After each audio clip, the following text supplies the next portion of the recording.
Hello, welcome to the Hoop Collective. We talk about the NBA, and one of the things we're going to do. Oh, wait a minute. I have to introduce our gentleman here. Here's Tim Bontemps, who's joining us from Las Vegas, from the Vegas Summer League. Hello, Tim. Hello, guys. And joining us from Dallas, Texas is Timothy Band MacMahon. Howdy, partners.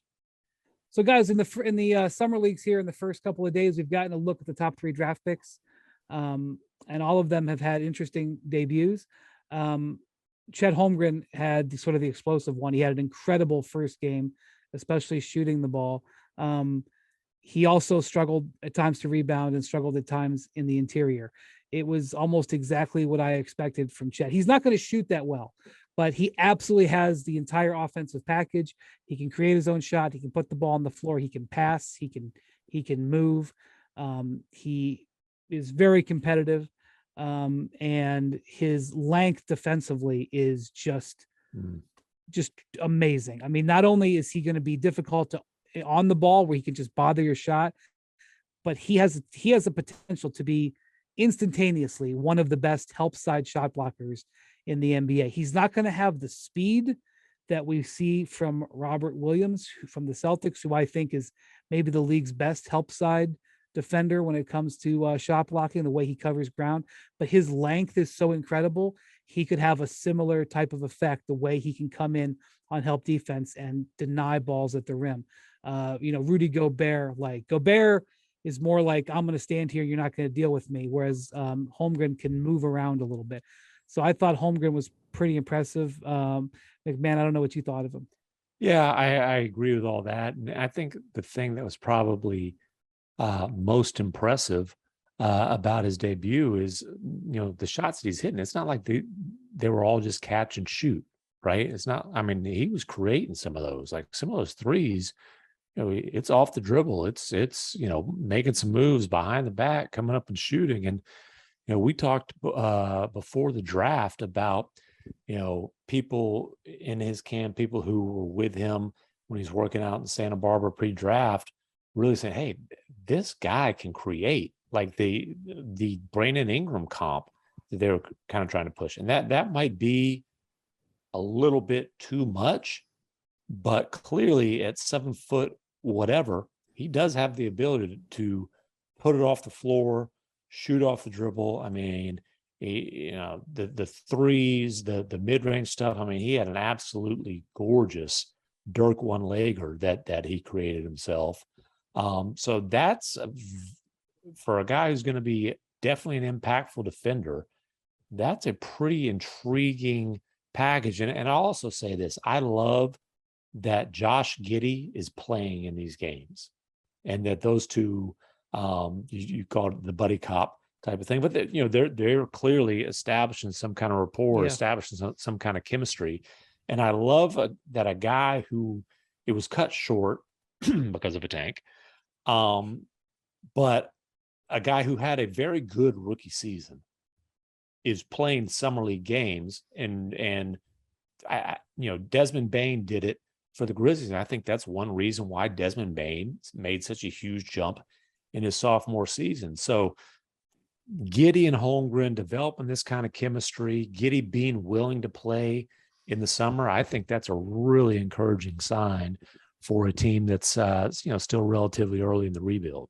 Yeah, the Thunder got a lot. They've got basically their whole roster other than Shea playing in summer league. Their roster in the summer league is like a ton better than their roster in March and April.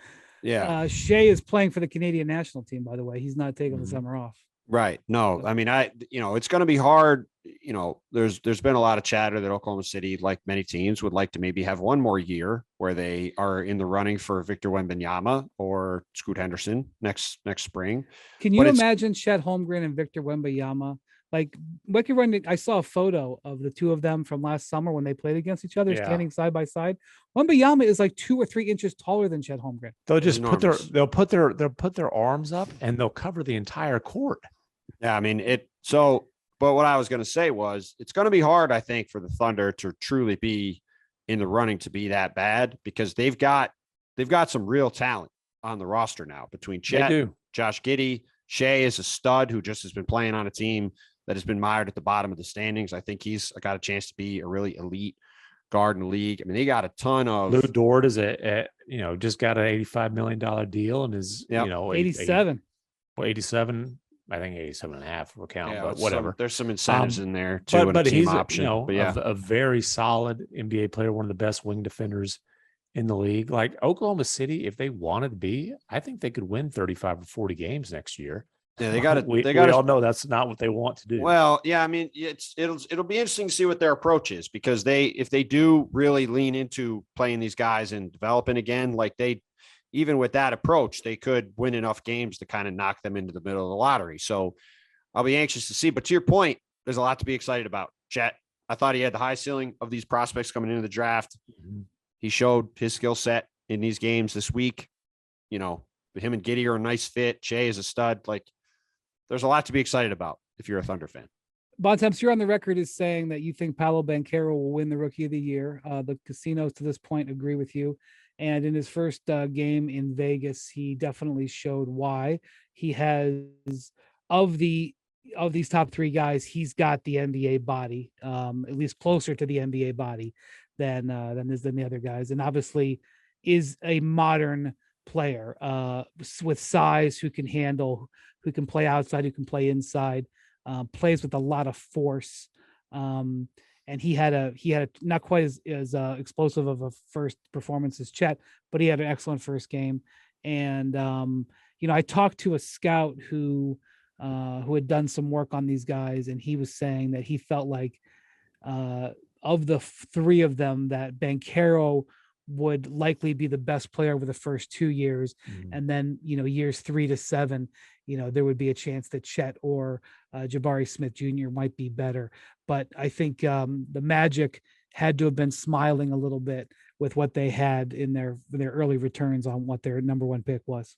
Yeah, I mean, watching that game, as you mentioned on the other pod, on the audio pod, I was at the game last night with Jabari Smith and the Rockets playing Paolo and the Magic. And those two guys in that game were exactly what you would expect them to be.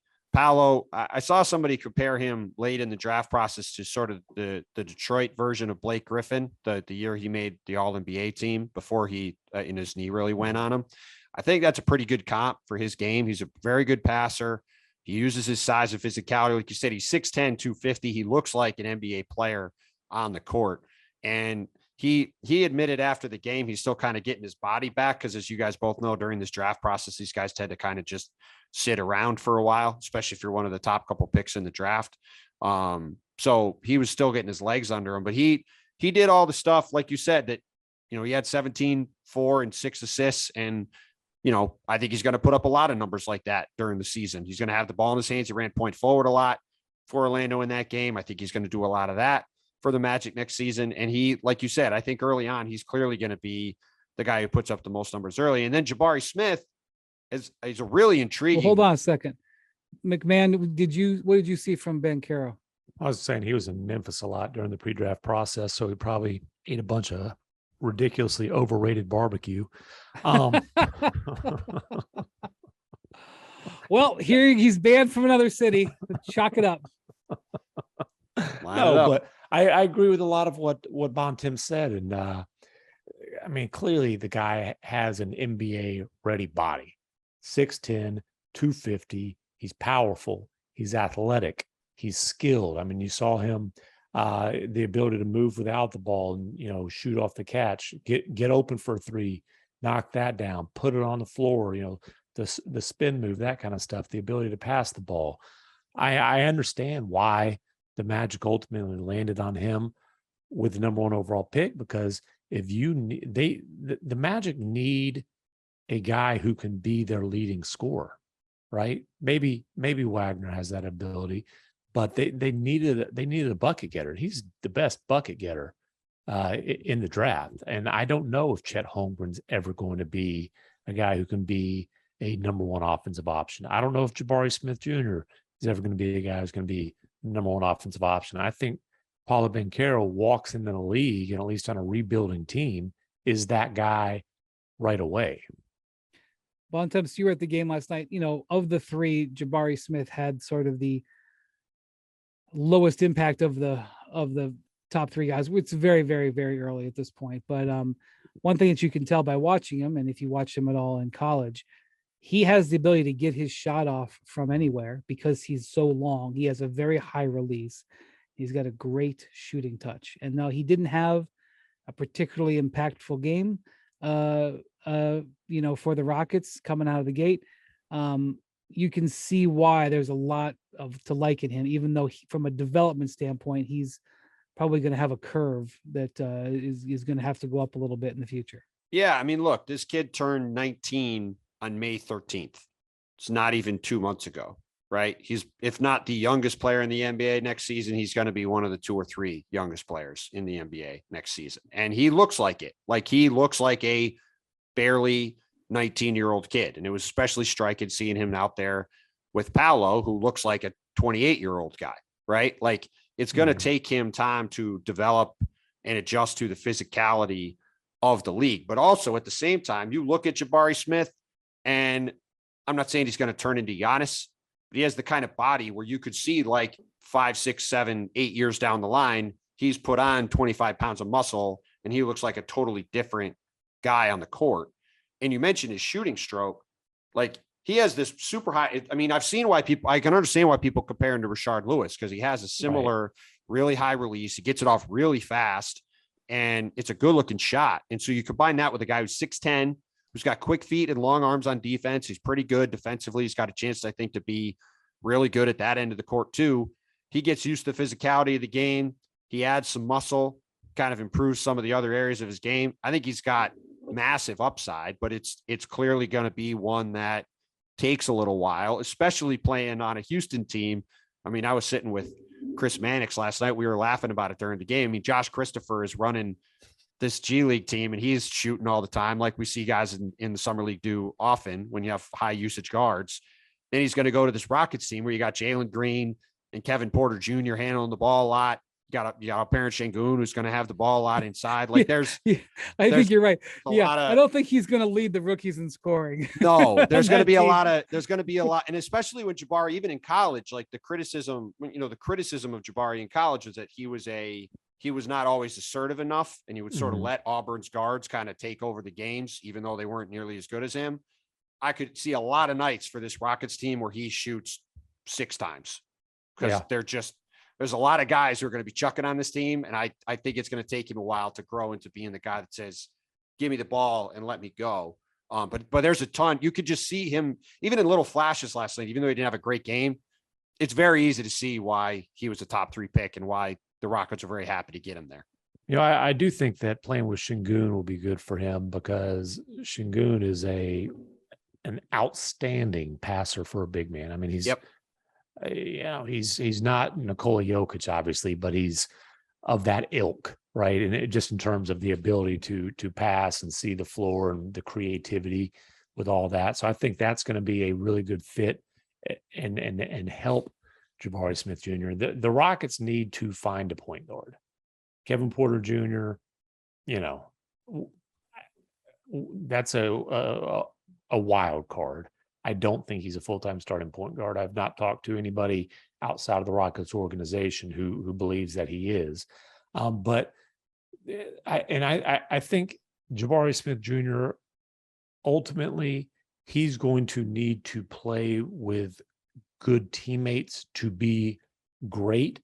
But I can see the Rashard Lewis comparison offensively. I think the floor for him there is that he's going to be a really good floor spacing 4, and then he's got elite potential defensively. And you talk about 6'11", long arms, athletic. There's the intensity, like he cares about defense. He wants to be a great defender. And in that way, I do think he's a better fit with this Rockets core than maybe Paolo Banchero is. Although I think it's reasonable to say that Banchero's got the higher ceiling. All right, we'll be talking more about these guys as Summer League unfolds. Obviously, we have a lot more to see of them just before the end of summer. Thank you for watching the Hoop Collective, and you can listen to us wherever you get your podcasts on Tuesdays and Fridays. Thanks for watching ESPN on YouTube. For live streaming sports and premium content, subscribe to ESPN+.